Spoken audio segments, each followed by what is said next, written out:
आज पृथ्वी पर जिस भी तरह का जीवन मौजूद है, उन सब की वजह है सूर्य। सूर्य की वजह से ही हमें पर्याप्त ऊर्जा मिलती है। लेकिन क्या हो, यही जीवनदाता हमारे लिए जीवन के खात्मे का कारण बने। स्वागत है आप सभी का हमारे यूट्यूब चैनल साइंस वाले गुरुजी पर। आज हम बात करेंगे सोलर साइकिल के बारे में। सोलर साइकिल किस तरह हमारे लिए खतरनाक साबित हो सकता है आने वाले कुछ दिनों में, और जो सन की एक्टिविटी है वो किस तरह बढ़ रही है, और क्या कारण है कि ये हमारे अर्थ को प्रभावित करेगा, और किस तरह हमें जीवन को बचाना चाहिए। तो इन सभी चीज़ों पर बात करेंगे। आइए शुरू करते हैं वीडियो। तो सबसे पहले बात करते हैं सोलर साइकिल के बारे में कि सोलर साइकिल आखिर है क्या चीज़। दरअसल होता क्या है कि हर 11 वर्ष में जो सन की मैग्नेटिक फील्ड है, वो जो मैग्नेटिक जिसे हम कहेंगे जो बार होता है, मैग्नेट बार एन से एस की ओर, वो चेंज हो जाता है। जैसे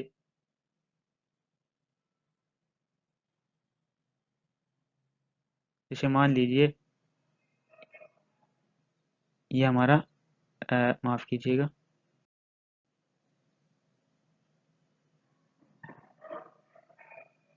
जैसे मान लीजिए यह है सन, और इस पे जो फील्ड है वो N, magnetic field N S कुछ इस प्रकार है। तो अगर इसकी जो मैग्नेटिक फील्ड है ये फ्लिप हो जाए एस से एन की ओर, तो इसमें क्या होता है, मैग्नेटिक फ्लक्स शुरू होने लगता है। और इस मैग्नेटिक फ्लक्स के शुरू होने से इस पे कई तरह के चेंजेस आने लगते हैं। जैसे मान लेते हैं ये इसकी मैग्नेटिक फील्ड है कुछ इस तरह से, सपोज के लिए इसे बना लेते हैं।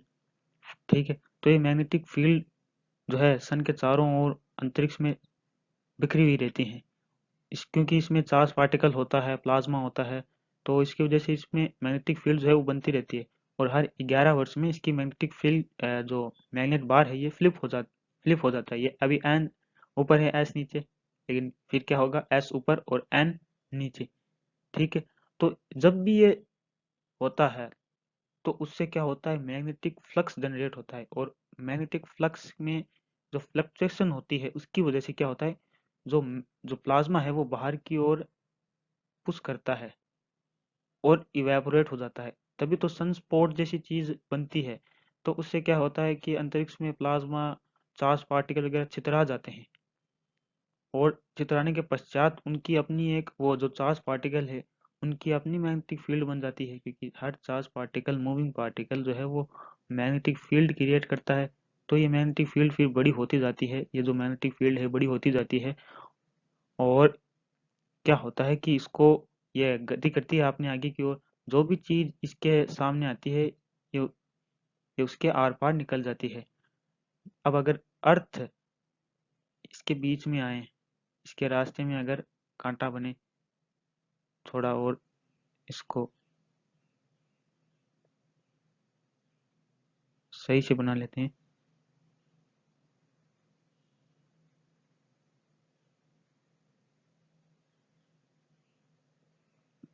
कोई बात नहीं। तो अगर अर्थ इसके चपेट में है तो अर्थ को भी इसका नुकसान झेलना पड़ सकता है। ये अर्थ की मैग्नेटिक फील्ड है, तो ये मैग्नेटिक फील्ड इससे अगर टकराएगी तो क्या होगा कि अर्थ की मैग्नेटिक फील्ड जो है वो छितरा जाएगी। ये मैग्नेटिक फील्ड जो है इससे अर्थ की मैग्नेटिक फील्ड से जब इंटरेक्ट करेगी तो अर्थ की मैग्नेटिक फील्ड जो है वो पीछे एक पूंछ नुमा संरचना बनाएगी। और ये जो पूरी मैग्नेटिक फील्ड है अर्थ की, ये पीछे की ओर धकेल दी जाएगी। तो क्या होगा, ये जो सन की जो चार्ज पार्टिकल की जो मैग्नेटिक फील्ड है ये अर्थ पर भारी पड़ेगी। उससे क्या होगा, बहुत बुरे इफेक्ट शुरू हो जाएंगे जिसकी हम आगे बात करेंगे। तो इस जो ये पीरियड है 11 ईयर का, इसमें क्या होता है, सन जो है वो मिनिमम और मैक्सिमम एक्टिविटी पर पहुंचता है। इस मिनिमम और मैक्सिमम एक्टिविटी पर क्या होता है कि सन स्पॉट बनने लगते हैं। मिनिमम एक्टिविटी पर तो ज़्यादा कुछ नहीं होता, जब तक मिनिमम एक्टिविटी पर है तब तो ठीक है। लेकिन फिर जब जागता है, मैक्सिमम एक्टिविटी पर पहुंचता है, तब ये हमारे लिए घातक बन जाता है। तो स्पेस जो सन स्पॉट है वो बहुत ज़्यादा बनने लगते हैं। और क्या होता है, ये जो सन स्पॉट है ये समय के साथ साथ क्या होता है, इसके जो इक्वेटर है वहां पर पहुंचने लगते हैं। मान लीजिए सनस्पॉट पहले यहाँ हुआ, फिर बाद में ये इक्वेटर के करीब आने लगेगा। ऐसे ही बहुत सारे सनस्पॉट जो है वो इक्वेटर के करीब आने लगते हैं। तो जितना ज़्यादा मैक्सिमम पे पहुंचता है उतनी ज़्यादा इक्वेटर पर करीब आकर ये जो सनस्पॉट के हालात हैं वो पैदा होते हैं। तो जब भी सनस्पॉट होता है तो इसमें दो तरह के चांस होते हैं, एक तो सोलर फ्लेयर निकल सकती है या फिर CME यानी कि कोरोनल मास इजेक्शन ये निकल सकता है। कोरोनल मास इजेक्शन जो है सबसे ज़्यादा घातक ये होता है, और क्योंकि इसमें क्या होता है कि हाई चार्ज पार्टिकल निकलते हैं, हाई एनर्जेटिक। और ये चार्ज पार्टिकल जो है वो प्रोटॉन जैसे पार्टिकल होते हैं जो क्या करते हैं, अपनी खुद की मैग्नेटिक फील्ड बनाते हैं, और जो भी इनके रास्ते में आता है मान लीजिए कोई सैटेलाइट है तो उसको भी नुकसान पहुंचाते, उसको डिस्ट्रॉय कर देते हैं। और ये जो चार्ज पार्टिकल है ये जब अर्थ पर पहुंचते हैं तो अर्थ की मैग्नेटिक फील्ड से इंटरेक्ट करते हैं और एक इलेक्ट्रिक करंट इंड्यूस करते हैं। आइए इसके बारे में और गहराई से जानते हैं।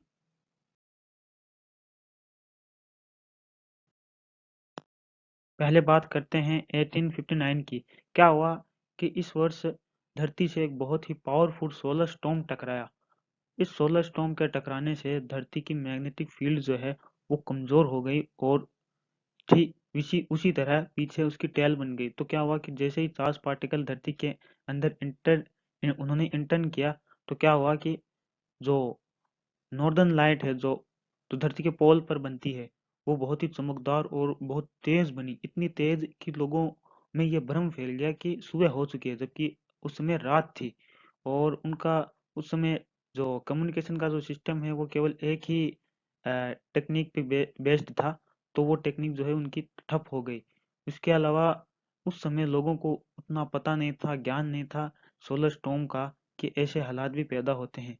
तो उन्हें ज़्यादा कुछ तकलीफें झेलनी नहीं पड़ी, क्योंकि उन उस समय उनका जो कम्युनिकेशन का जो सिस्टम था, उनका जो वार्तालाप का सिस्टम था, वो सारा जो था वो इलेक्ट्रिसिटी पर बेस्ड नहीं था।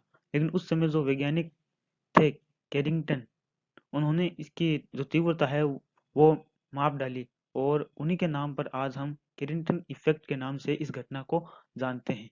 तो आइए आप जानते हैं कि अगर आज के दौर में ऐसा कुछ हो तो अर्थ पर इसका क्या इफेक्ट ऑन अर्थ।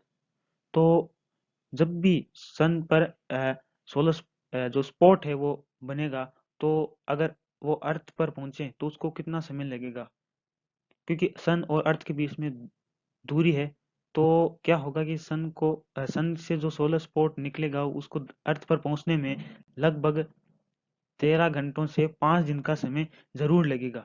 और एक बात आपको बता दूं कि जो सन है उसकी मैक्सिमम एक्टिविटी जो है वो 2023 से 2026 के बीच में हमें देखने को मिल सकती है, और सबसे जो डरावने वाली स्थिति है वो 2025 में जुलाई को होने वाली है, क्योंकि उस समय सन जो है वो हाई मैक्सिमम एक्टिविटी पर पहुंच जाएगा, और सन स्पॉट जो है वो बहुत ज्यादा मात्रा में बनने वाले हैं।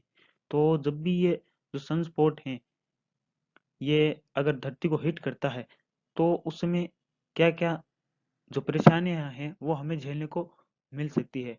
पहले क्या होगा कि जो हमारे जो अर्थ के बाहर जो चक्कर लगा रहे हैं, जो स्पेस क्राफ्ट है, जो सैटेलाइट हैं, जो एस्ट्रोनॉट हैं, उनको इसकी जो तकलीफ है वो झेलनी पड़ेगी।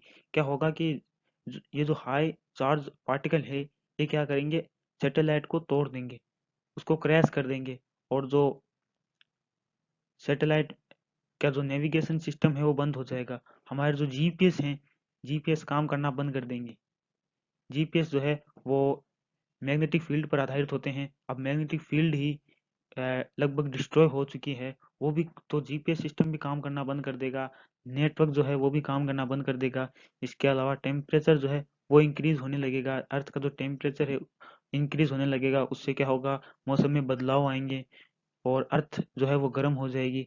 और इसके अलावा प्लांट है, एनिमल है, ह्यूमंस है, इन सबको इसका खामियाजा भुगतना पड़ सकता है।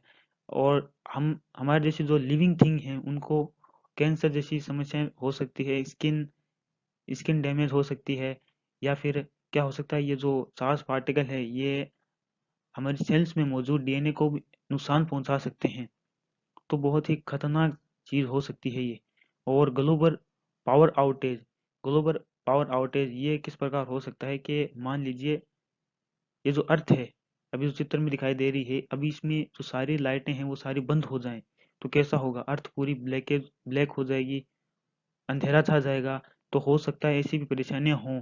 क्यों? क्योंकि जो जो चार्ज पार्टिकल है वो अर्थ से टकराने के बाद एक इलेक्ट्रिक करंट इंड्यूस करते हैं जो पूरी अर्थ की सरफेस पे फैल जाती है।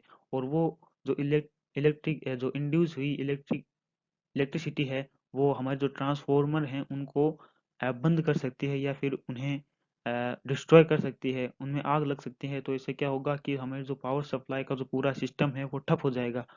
तो इसकी वजह से हम ना तो फ़ोन चार्ज कर पाएंगे, ना ही हमारी एसी चल पाएगी, ना हीटर, ना ही हम पैसे भेज पाएंगे किसी दूसरे देश में, और ना ही हम मैप के सहारे सही रास्ता पहचान पाएंगे। बहुत सारी दिक्कतें सामने आ सकती है। और तो और हमारा जो फूड को जो इंस्टॉलमेंट है वो भी ठंड में रखा जाता है उन्हें भी। तो उन बनाने के लिए भी जैसे रेफ्रिजरेटर है, हम खाना उसमें रखते हैं। तो क्या होता है, रेफ्रिजरेटर उससे खराब होने से बचा लेता है। अब सोचिए रेफ्रिजरेटर ही काम नहीं करेगा, हम हमारा जो खाना है वो भी खराब हो जाएगा। क्योंकि जैसे ये तो अपने घर के लेवल की बात थी, लेकिन बाहर बहुत बड़ी बड़ी खदानों में, फैक्ट्रियों में क्या होता है कि जो फूड है उसको स्टोर किया जाता है, वो खराब ना हो तो उन्हें बहुत शून्य के बहुत नीचे तापमान पर उन्हें स्टोर किया जाता है। तो वो सारे काम करना बंद कर देंगे, पूरा फूड है वो खराब हो जाएगा। उसकी वजह से हमें बहुत सारी समस्याएं झेलनी पड़ सकती है। और इन समस्याओं को हमें ध्यानपूर्वक सामना करना पड़ेगा। क्यों? क्योंकि अगर आज ऐसे हालात होते हैं तो आज हमारा जो सिस्टम है पूरा इलेक्ट्रिसिटी पर बेस्ड है। वैज्ञानिक हालांकि इस पर काम कर रहे हैं, वो इससे निपटने के लिए कई तरीके अपना रहे हैं, कई शोध और रिसर्च हो रही है। तो आशा है कि अगर आज ऐसा कुछ हो तो हम उससे पूरी तरह से निपट सकें। अगर आपको वीडियो अच्छी लगी हो तो लाइक कीजिए, शेयर कीजिए और कमेंट ज़रूर कीजिए कि आपको कैसे लगी। और चैनल को सब्सक्राइब ज़रूर कर लें, आगे ऐसे ही रोचक वीडियो आने वाली है। वीडियो देखने के लिए आप सभी का धन्यवाद।